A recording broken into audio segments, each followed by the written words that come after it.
If you're ambitious, but somehow still doing nothing with your life, this video is for you. Because right now, there are two versions of you. One version becomes dangerous, disciplined, respected, wealthy, sharp.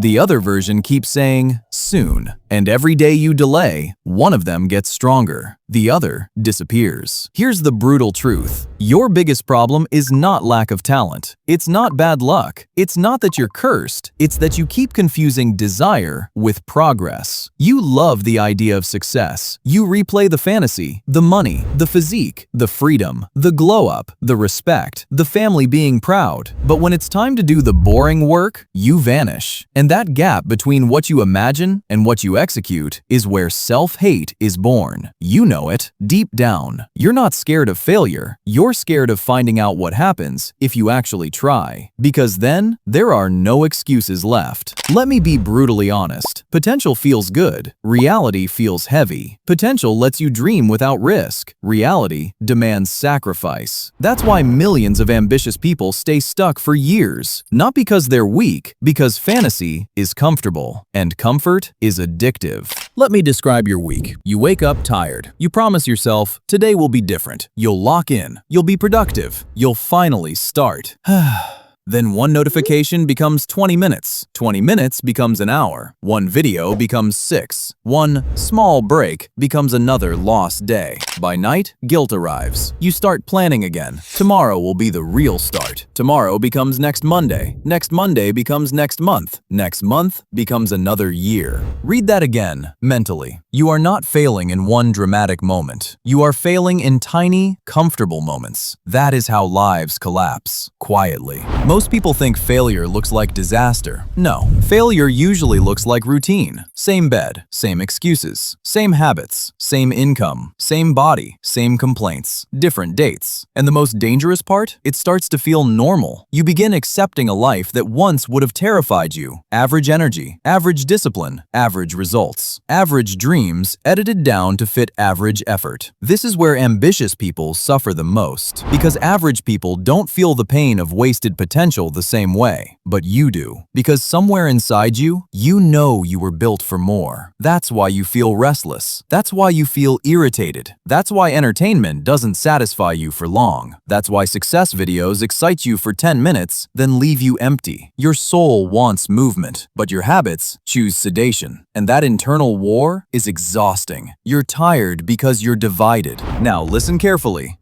You may have called yourself lazy for years. Stop. Lazy is often a lazy diagnosis. Most ambitious people are not lazy. They are overstimulated, distracted, fragmented, mentally hijacked. You live in a world where billion-dollar companies wake up every day trying to steal your attention. Your focus is under attack. Your discipline is being outnumbered. Your phone knows exactly how to keep you passive. Scroll, swipe, refresh, repeat. Cheap dopamine has replaced earned satisfaction. So now hard work feels boring, silence feels uncomfortable, consistency feels slow, and anything meaningful feels too much. That doesn't mean you're broken. It means your reward system has been trained badly. There's a difference, and differences matter. Because if you think you're lazy, you attack yourself. If you realize you're conditioned, you can rebuild yourself. That is power. Here's where it gets dangerous. Some people stay trapped because their environment rewards weakness. Friends who laugh at discipline. People who mock ambition. Family who says, be realistic. Culture that praises comfort. Rooms where mediocrity is normal. And if you stay in those rooms too long, you start shrinking to fit them. What nobody tells ambitious people is this. Sometimes your laziness is actually grief. Grief over the version of you that hasn't been born yet. Grief over time wasted. Grief over standards abandoned. Grief over watching others move while you stay frozen. But grief can become fuel if you use it.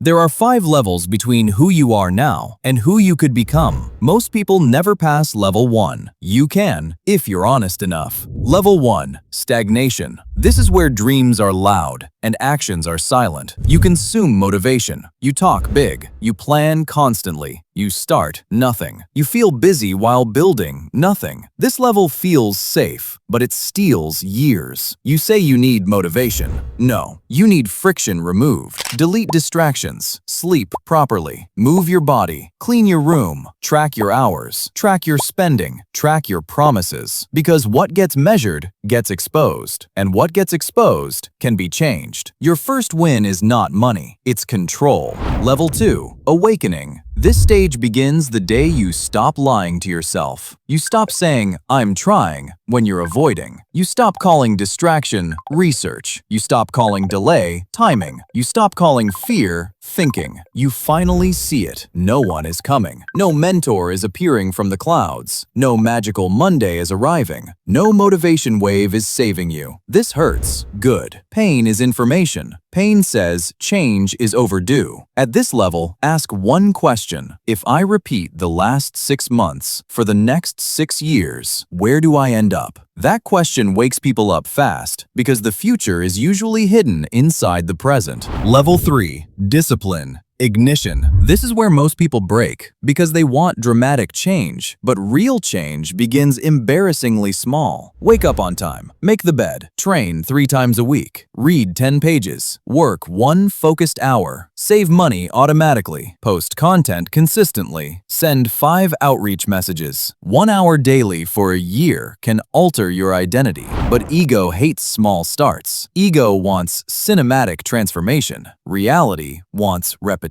Remember this. Consistency compounds like money. 1 disciplined action seems tiny today. Repeated 300 times, new life. You don't need to feel ready. You need to become reliable. That's different and powerful. Level 4. Momentum. Now things get interesting because once discipline becomes identity, results begin showing up. Your energy rises. Your body changes. Your confidence sharpens. Your standards increase. You speak differently. You carry yourself differently. You stop needing approval. People start noticing. Some will support you. Some will resent you. Both are signs you're moving. At this level, use momentum wisely. Build skills that pay. Sales, editing, design, coding, marketing, communication, leadership. Use your phone as a weapon, not a toy. 1 monetizable skill can change your family line. Read that again mentally. Your future income depends on current identity, not wishes. Identity. Then stack assets. Save. Invest steadily. Build side income.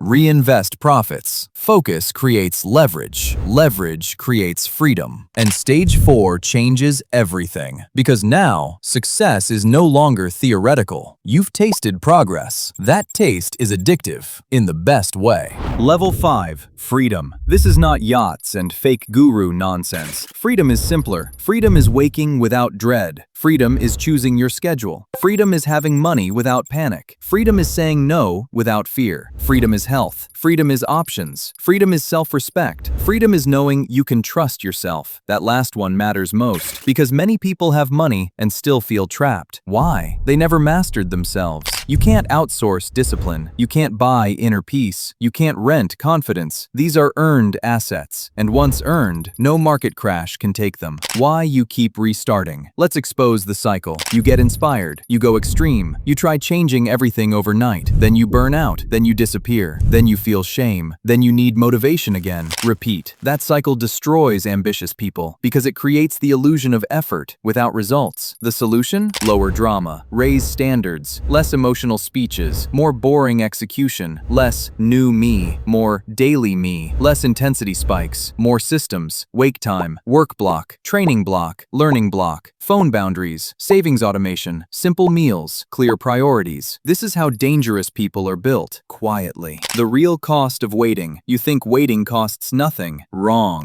Waiting costs confidence. Waiting costs momentum. Waiting costs opportunities. Waiting costs respect for yourself. Waiting costs years your parents are aging. Waiting costs the younger version of you who believed in you. And the worst part isn't that. The worst part is adaptation. Humans adapt to disappointment. You can get used to underachieving. You can normalize regret. You can become someone who jokes about dreams instead of pursuing them. That is terrifying. Because once mediocrity feels familiar, escaping requires courage again. So move now, before average becomes home. The final wake-up call. 1 year from now, one of 2 stories will be true. Either you kept delaying morning and nothing changed. Same excuses, same habits, same pain with a newer calendar. Or you started ugly, started tired, started unsure, but started. And because of that, your body improved, your bank account improved, your confidence improved, your standards improved, your life direction improved. That version of you is possible, but he cannot be built tomorrow, only today. Your future self is begging for action. Nobody is coming. No perfect moment exists. No one can do your push-ups. No one can save your money. No one can build your skill set. No one can reclaim your wasted hours. This screen will go black soon, then reality returns, and the real question begins. Will you go back to numbing yourself? Or will this be the day your life quietly changed? Choose carefully, because small decisions become identities, and identities become destinies. Start ugly. Start scared. Start now. If you're serious about changing, subscribe, rewatch this tomorrow morning, and comment, "No more wasted potential."